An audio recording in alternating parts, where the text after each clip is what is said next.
حامد میر نے بھی اس پہ شو کیا تھا. تو ان سب چیزیں جو ہیں یہ ان کے اوپر آپ کا کیا آئیڈیا ہے کہ کیا؟ دیکھیے جو کامران خان صاحب نے انکشافات کیے ہیں، کامران خاص بھی ٹھیک ہے ویسے، کامران خاص بھی ٹھیک ہے وہ خاص. انہوں نے جو انکشافات کیے ہیں وہ تو کہتے ہیں کہ جی میں نے وہ دستاویز دیکھی ہیں جو ملک ریاض صاحب نے پیش کی ہیں، صحافیوں کو بھی دی ہیں، کچھ اور بھی صاحب حیثیت لوگ ہیں اس ملک میں جن کو انہوں نے وہ چیزیں دکھائی ہیں اکارڈنگ ٹو کامران خان صاحب. ٹھیک. اور انہوں نے جو چیز دیکھی ہے اس کا تو اس نے جو باتیں کی ہیں وہ مجھے تو رونگٹے کھڑے ہو گئے وہ سن کے جو انہوں نے انکشافات کیے ہیں کامران خان صاحب نے.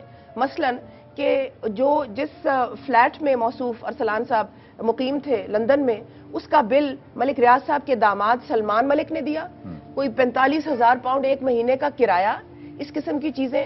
اس کے علاوہ کہ وہ مونٹی کارلو گئے، مونٹی کارلو جو کہ یورپ کا سب سے بڑا گیمبلنگ یعنی کہ جوئے کا اڈا ہے، وہاں پر جو مونٹی کارلو کی ٹرپس وغیرہ تھیں اس کے سارے جو تھے جی وہ کامران خان صاحب نے بتایا کہ میں نے کریڈٹ کارڈز کی ریسیٹیں دیکھی ہیں جو سلمان ملک یعنی کہ ملک ریاض کے داماد نے ارسلان افتخار کی جو ٹرپس تھیں مونٹی کارلو، لنڈن وغیرہ، جو ان کی شاپنگ وغیرہ، کریڈٹ کارڈز کی انہوں نے سلپس دیکھی ہیں، انہوں نے بل دیکھے ہیں جو کہ اس دستاویز میں انہوں نے کہا لگے ہوئے ہیں، اور رسیدیں انہوں نے دیکھی ہیں.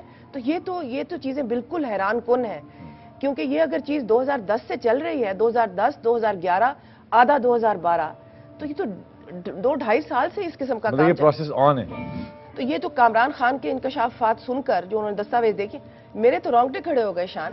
ہاں لیکن اتنا بڑا کام، اتنا بڑا ہے اور اتنا یہ جو ہو رہا ہے سارا، لیکن مجھے اس پہ سب سے اچھی بات جو نظر آتی ہے وہ یہ ہے کہ پاکستان میں کوئی تو ایسا ہے جو اپنے بیٹے کو بھی اس نے نہیں بخشا، انصاف کٹہرے میں کھڑا کیا ہے، کٹہرے میں کھڑا کیا، اپنے آپ کو انہوں نے اس بینچ سے علیحدہ کر لیا. بڑی اچھی بات ہے، ہمیں انصاف کی امید ہے. اتنی بڑی یہ بات ہے کہ انہوں نے خود اپنے آپ کو اس بینچ سے دور کیا اور کہا کہ نہیں یہ فیصلہ جو ہے یہ لوگ کریں گے. لیکن یہ خود احتسابی جو ہے یہ ہماری قوم میں جو ہے بہت آنا بہت ضروری ہے، کیونکہ ہم اپنے بچے کو تو جتنے سیاستدان ہیں ان کے کسی بھی بچے کو آپ ان کا کچھ بھی پروف نہیں ہوتا، اتنا کچھ ان پہ ایلیگیشنز ہوتے ہیں، وہ کچھ بھی سامنے نہیں آتا اور ان کو وہ پروٹیکٹ کرتے رہتے ہیں. بہت سے پچھلے دنوں ایسے کیسز ہوئے ہیں، سیاستدان بھی اور باقی صاحب اقتدار اور بھی، کئی سیاسی جوڑ توڑ جو ہیں وہ بچوں کی معافی پہ ہوئے ہیں. مطلب ایسا بھی دیکھنے میں آیا ہے کہ انہوں نے کہا جی سادہ بچہ کر دو تو اسی طرح نہ آنا.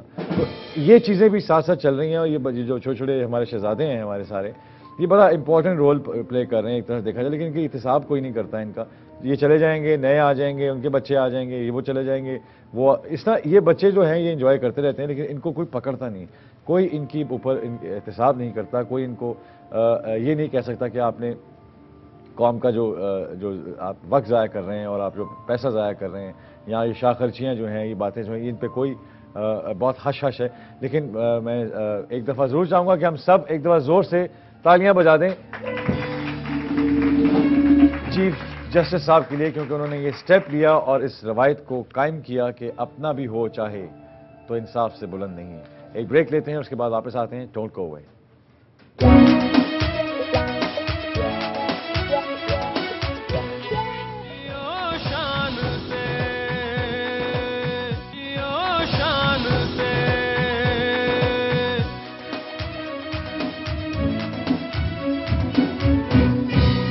Thank you for staying with us. We are back from the break. اور بات شروع ہوئی تھی کہ کامران خان صاحب کے پاس یہ جو صحافی جو ہوتے ہیں، ان کے پاس یہ جو ثبوت ہوتے ہیں سارے، جو انہوں نے کہا میں نے دیکھے بھی ہیں، ان کا بہت ان پہ ان کو کہاں سے انفارمیشن آتی ہے، ان کو کہاں سے یہ آتا ہے؟ صحافی بڑے پہنچے ہوئے لوگ ہیں، آپ کے پاس جو انفارمیشن ہے وہ بھی ہمیں دینا ذرا. شان بڑا کچھ دیکھنے کو ملتا ہے، بہت کچھ سننے کو ملتا ہے، لیکن وہ تو جو انکشافات ہیں یعنی کہ اسٹیٹ کرافٹ کے، حکومتوں کے، آپس میں بڑے سیاستدانوں کے، وہ باتیں تو بات کی ہیں. تو جو مزے کی باتیں دیکھنے کو ملتی ہیں نا، جو عام لوگوں کو نہیں نظر آتی، وہ کیا ہیں؟ وہ بڑی مزے کی ہوتی ہیں. ایک دفعہ میرے میاں نجم سیٹھی اور میں فاروق لغاری صاحب کے دفتر میں بیٹھے تھے، اس وقت صدر تھے. تو ایک گرین لائن تھی، ہاٹ لائن جسے کہتے ہیں، اس کے اوپر ان کا براہ راست بات چیت ہوتی تھی وزیر اعظم سے. بے نظیر بھٹو تھی اس زمانے میں، چیف آف آرمی اسٹاف تھے جنرل جہانگیر کرامت تھے اس زمانے میں. اس ہاٹ لائن پہ صرف ان سے وہ بات کرتے تھے، یا پھر بیرون ملک کے جو حکمران تھے، مثلا Indian prime minister, American president, یہ وہ. ہاٹ لائن بجی، while we were sitting there, بیٹھے ہوئے ہم لوگ، ہاٹ لائن بجی. لغاری صاحب نے مطلب جلدی سے انہوں نے فون اٹھایا اور کہا ہلو، یعنی کہ ایکسپیکٹنگ کہ پتہ نہیں کیا، ہلو، نہیں جی سوری رانگ نمبر. فون بند. وی ور اسٹنڈ. ہم نے کہا یہ پاکستان میں ہی ہوتا ہے جو ہاٹ لائن پہ بھی رانگ نمبر آ جاتا ہے.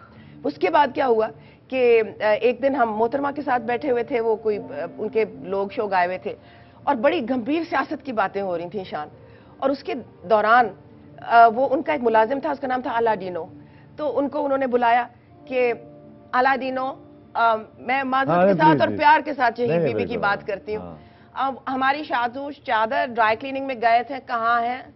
تو وہ لے کر آئے واپس, اور وہ انہوں نے ڈرائی کلین کروا کے بالکل خراب کروا دی, ختم ہو گئی.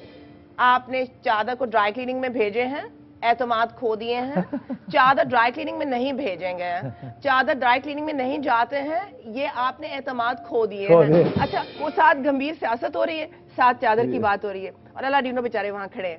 ایک دن میں, میری دوست آسمہ جہانگیر, ان کے ساتھ ہم بیٹھے تھے, تو آسمہ جہانگیر صاحبہ جو ہے انہوں نے اپنے موبائل فون میں 2 نمبر سیو کیے ہوئے تھے, ایک آصف NRO اور ایک آصف HRCP, یعنی کہ human rights commission of Pakistan, جس کے ساتھ جس کی وہ چیئرمین رہ چکی ہے, جو انسانی حقوق کی تنظیم ہے لاہور میں. اچھا, تو باتیں ساتھ کرتی کرتی انہوں نے فون دبا دیا کہ میں نے آصف سے بات کرنی ہے, ذرا 1 منٹ فون پہ. ہاں آصف, کیا حال؟ ٹھیک ٹھاک. اچھا, میں نے کہا وہ کاغذ تم نے رحمان صاحب کو نہیں پہنچائے, وہ انتظار کر رہے ہیں اتنی دیر سے. بھائی وہی کاغذ نا, وہ جو وہ لڑکیاں قتل ہوئی ہیں ادھر قصور میں, ان کے کاغذ ہم نے رپورٹ دینی ہے نا بھائی, UN کو رپورٹ دینی ہے کہ یہ انسانی حقوق کی. اتنی دیر ہو گئی رحمان صاحب, کون سے کاغذ؟ کیا مطلب کون سے کاغذ؟ وہ قصور والی لڑکیوں کے قتل کے کاغذ آصف. اوہ ہو سوری. میں نے کہا کیا ہوا کیا ہوا؟ کہتی ہے اس نے کہا کس آصف کو فون کیا ہے؟ تو شی سیڈ آصف زرداری کو فون کیا, آصف NRO, آصف زرداری کو فون ہو گیا. انہوں نے کہا معاف کیجئے گا, میں وہ آصف نہیں ہوں, مجھے ان کاغذات کا کچھ پتہ نہیں ہے, آپ نے غلط نمبر ملا. اس قسم کی چیزیں بھی ہم نے ان گناہگار آنکھوں نے دیکھی. اس پہ اس کیس کے اوپر آپ نے کیا کوئی انفارمیشن آپ کو ہوئی یا یہ جو کیس اس وقت چل رہا ہے؟ ہاں, افتخار صاحب کے جو بیٹے, دیکھیے دستاویز تو دیکھی ہیں ان جرنلسٹ نے جنہوں نے آ کے بیانات دیے. حامد میر صاحب نے کہا کہ میں نے دیکھی لیکن مجھے انہوں نے کچھ دیا نہیں. کامران خان صاحب نے تو آ کے سب کچھ بیان کر دیا کہ انہوں نے کیا کیا دیکھا ہے, اور اس کے اندر بہت سے انکشافات ہیں. اور باقی کچھ جرنلسٹ ہیں, باقی کچھ صاحب اقتدار لوگ ہیں, صاحب حیثیت لوگ ہیں, انہوں نے دیکھی ہیں یہ چیزیں.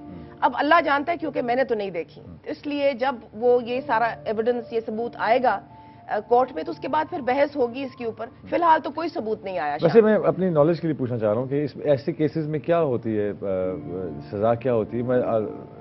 اس کا کوئی سٹرکچر ہوتا ہے یا کوئی کرپشن کے اوپر کوئی ایسا ہوتا ہے کہ مجھے تو اتنا آئیڈیا نہیں ہے. دیکھیے نوٹس لیں گے, اس کے بعد نوٹس تو لے لیا ہے, اس کے بعد انویسٹیگیشن, ابھی تو انویسٹیگیشن کا ہے, ابھی تو کیس لانچ نہیں ہوا. میکسیمم پینلٹی ویسے کیا ہوتی ہے؟ یہ تو میں نہیں کہہ سکتی کیونکہ ابھی کیس ہی نہیں لانچ ہوا اور اس کے ثبوت ہی نہیں. میں کہتا ہوں کہ کسی اور کی کرپشن پہ بات کر لیتے ہیں کہ مثال کے طور پہ ایک آدمی ہے, اس نے کرپشن کی, تو اس کے اوپر کیا؟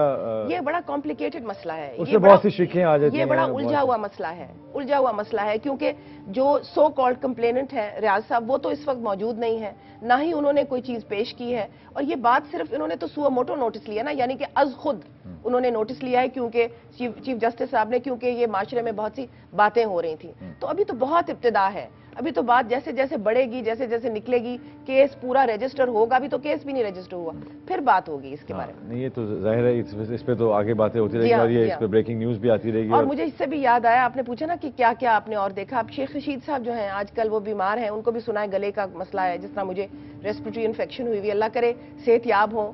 ان کو بھی ایک دفعہ میں نے انٹرویو کیا, انٹرویو کو بیچ میں روکنا پڑا کیونکہ شیخ صاحب اتنے ایموشنل ہو گئے. میں نے ان کو پوچھا, میں نے کہا شیخ صاحب کیسا بچپن گزرا؟ انہوں نے بتایا, سچی سچی باتیں کی شان.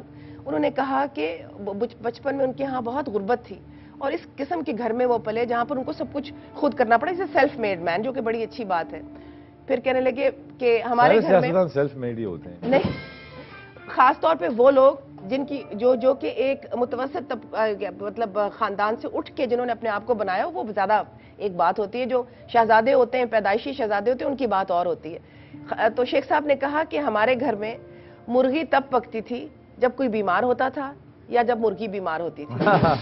تو آج کل شیخ صاحب بیمار ہیں, تو اس لیے اللہ کرے کہ وہ صحت یاب ہو اور مرغی پکے. فون پر ان سے, اور میں نے ان کے حال چال پوچھا تھا, لیکن ذرا ڈاؤن تھے, تھوڑی انرجی ڈاؤن تھی ان کی. ہاں, تو اس قسم کی چیزیں جب دیکھیں نا, جو صحافی ہوتا ہے نا, وہ سیاستدانوں کو, اہل حکم کو, جو ہمارے اوپر حکمران ہیں, ان کو بڑے نزدیک سے دیکھ لیتا ہے, ان کو بڑے نزدیک سے جانچ لیتا ہے, سمجھ آ جاتی ہے کہ کون کی کس کی کیا خصلت ہے, یہ پتہ چل جاتا ہے شان. لیکن اب یہ ابھی آپ کے سامنے جو یہ ایک ابھی یہ نہیں پتا کہ کس کروٹ بیٹھنا ہے اس اونٹ نے اور یہ بات کب کہاں جا کے ختم ہوگی. لیکن اس کا اگین ایک طرح سے دیکھا جائے تو جگنو بہت برا اثر پڑتا ہے. پھر ویسٹرن میڈیا بھی ہے, پریس بھی ہے, اور ایک امید بھی ہے جو انسان لوگوں کو ہوتی ہے. تو آپ کے خیال میں یہ جو باقی لوگ ہیں یہ اس چیز سے سبق سیکھیں گے, اپنے بچوں کو یہ کچھ ٹھیک کریں گے کہ بھائی دیکھ لو اب یہ ہو گیا؟ شان, میں تو اس چیز سے بڑی پر امید ہوں کہ پاکستان میں آج کل ہر چیز پہ تبصرہ ہو رہا ہے اور یہ بہت اچھی بات ہے, اور ہماری عدلیہ آزاد ہے اور ہماری ان پہ بہت سی امیدیں ان کے ساتھ وابستہ ہیں. اور میں سمجھتی ہوں کہ یہ بات نکلے گی, یہ اچھا ہے پاکستان کے لیے, یہ اچھا ہے ہمارے معاشرے کے لیے کہ ہمیں معلوم ہو, عوام, آخر یہ سارا پیسہ عوام کا ہی ہے نا, عوام کو معلوم ہو کہاں خرچ ہو رہا ہے, کون کس کو دے رہا ہے, کس لیے ہو رہا ہے یہ خرچ. تو یہ ہے. اس کے بعد آپ دیکھیں سیاستدانوں کے اوپر بھی بڑی کڑی نظر ہے عدلیہ کی, جو کہ اچھی چیز ہے, ہونی بھی چاہیے. اور اس کے علاوہ پھر اب باقی جو پردہ نشین ہیں ان کو بھی تو نکالا جائے, ان کو بھی نکالا جائے. لیکن یہ اس پہ اب کچھ کہیں گے آپ کہ تحریک انصاف نے بالکل کوئی سٹینڈ نہیں لیا, کوئی دھرنا, کوئی ڈرون, کوئی بات, کوئی کچھ, یہ کچھ غائب سے ہیں, کچھ فیشن سے آؤٹ سے ہوتے جا رہے ہیں, کیا وجہ ہے؟ دیکھیے میں سمجھتی ہوں خاص طور پہ, سوری آپ کی بات کر رہا ہوں, اتنے امپورٹنٹ جس پہ ہر بندے نے بڑھ چڑھ کے حصہ لیا جس میں, اور خاص طور تو ویسے بھی عدلیہ کی بہت بات کرتے ہیں اور ان کو سپورٹ کرتے ہیں, تو کیا وجہ ہے کہ انہوں نے اس بات پہ کوئی بیان, پتہ نہیں, شاید ان کو پالیسی سٹیٹمنٹ نہیں ملی یا ان کو ہدایت نہیں ملی کہیں سے کہ بھئی یہ کہنا ہے اور یہ نہیں کہنا. میرا خیال ہے وہاں تھوڑی سی کنفیوژن ہے, کیونکہ وہاں سے تو کوئی خاص ہمیں نظر نہیں آ رہا کہ کوئی بات چیت. ان کو چاہیے وہ بڑھ چڑھ کے بات کریں, نہ صرف اس پہ, بٹ شکاگو سمٹ کے بعد اتنے ڈرون حملے ہو چکے ہیں. انہوں نے تو کہا تھا کہ ہم ہونے نہیں دیں گے, ہم دھرنے کریں گے, ہم یہ کریں گے, ہم وہ کریں گے. بھئی کہاں گئے آپ کے دھرنے؟ کہ وہ جو بھی ڈرون حملے ہوئے جا رہے ہیں اور وہ خاموش ہیں. اب یہ اتنا بڑا ایک معاملہ سپریم کورٹ میں بھی چل رہا ہے, روز یہ سارا ڈرامہ میڈیا میں پلے آؤٹ ہو رہا ہے, ساری قوم جو ہے سوچ رہی ہے, پوچھ رہی ہے کہ بھئی کیا ہو رہا ہے. ایک سٹیٹمنٹ نہیں ان کی طرف سے, کسی نے کوئی کھل کے بات نہیں کی اس طرح کی. تو یہ مطلب میں تو سمجھتی ہوں کہ سیاست کرنی ہے تو کھل کے کریں پھر. ہاں, اور مطلب اپنا پوائنٹ آف ویو اور اپنا جو نظریہ ہے وہ ضرور بیان کرنا چاہیے. اور کیونکہ میرے خیال میں پھر بات نہیں کرتے ہیں کہ لوگ ہمیشہ کہتے ہیں کہ جی یہ آزمائے ہوئے ہیں, یہ آزمائے ہوئے نہیں ہے, اس لیے ہم ان کو یہ کریں گے, وہ کریں گے. تو میں یہ ضرور کہنا چاہوں گا خان صاحب کو کہ آپ کے اوپر لوگوں کی امید لگی ہوئی ہے, اور پلیز اس کی امید کو کسی کو توڑیے گا نہیں. جیسا جگنو نے کہا ہے کہ آپ کو شاید ابھی تک کوئی اسٹیٹمنٹ نہیں ملی جس کے اوپر آپ نے بولنا ہے, تو پلیز اس کے بارے میں ضرور کچھ نہ کچھ کہیے. اور یہ ڈرون حملوں کے بارے میں آپ نے جو کہا تھا اس کے حوالے سے بھی کوئی خاطر خواہ کوئی ایسی چینج نہیں آیا جس سے. ہاں بتائیں آپ کا کیا سٹینڈ ہے؟ ہاں, مطلب وہ پٹواری کلچر ختم کرنا اور تھانہ کلچر ختم کرنا, یہ تو ایک بات کی بات ہے. پہلے جو بڑی جو پرابلمز ہیں جس سے ہم فیس کر رہے ہیں اس کے اوپر بات کرنا بہت ضروری ہے. اور آپ ماشاءاللہ ایک پولیٹیکل پارٹی بن کے ایمرج ہوئے ہیں اپنے پہلے جلسے سے لے کے. اور کیونکہ میں وہ کہتے ہیں نا کہ چائنا میں بچہ جب پیٹ میں ہارٹ بیٹ شروع ہوتی ہے تب سے اس کی سالگرہ گنی جاتی, تو اسی طرح ان کی پولیٹیکل پارٹی کی جو ہارٹ بیٹ ہے وہ ان کے پہلے جلسے سے شروع ہوئی. اس سے پہلے سیاست تو یہ کافی عرصے سے کر رہے ہیں. 20 نومبر لاہور میں جو ان کا ایک مارکا خیز ایک جلسہ ہوا تھا, اس کے بعد سے عوام, آپ کی رسپانسبلٹی, جتنی بڑی عوام تھی, جتنے لوگ وہاں پہ تھے, اتنی ہی رسپانسبلٹی آپ کے کندھوں پہ زیادہ پڑ گئی ہے. یہ 12 لوگوں کو کرکٹ کھلانے کی بات نہیں ہے, بلکہ یہ 18 کروڑ عوام کو ریلیف دلوانے کی بات ہے. اور آپ سے بہت سی ایکسپیکٹیشنز ہیں, اور آپ لوگ چاہتے ہیں کہ آپ کو لوگ پسند کرتے ہیں, اور وہ چاہتے ہیں کہ پلیز آپ ان باتوں پہ ضرور آئیں. اور جیسے میں کہنا چاہوں گا کہ آپ کی جو نمائندے ہیں ان کو بھی ایک ایسی ایک ٹھوس ایک فرم اسٹیٹمنٹ دینی چاہیے جو آپ کے جو نظریہ ہے اس کے ساتھ بہت ملے.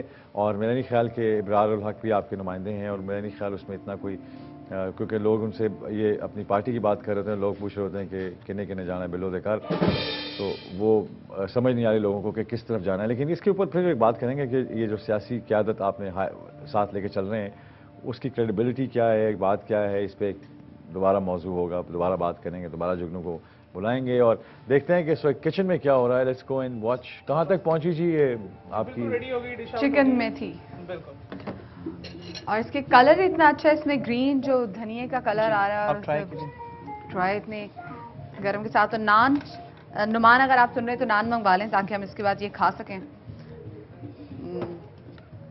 بہت گرم ہے شان, میں رسک نہیں لے سکتی ورنہ میرا منہ جل جائے گا, اور پھر جو آج ناشتہ کرنا ہے وہ میں نہیں کر سکوں. نہیں آپ پلیز جلیں, اچھا ہے, تھوڑا منہ جلا ہی رہنا چاہیے.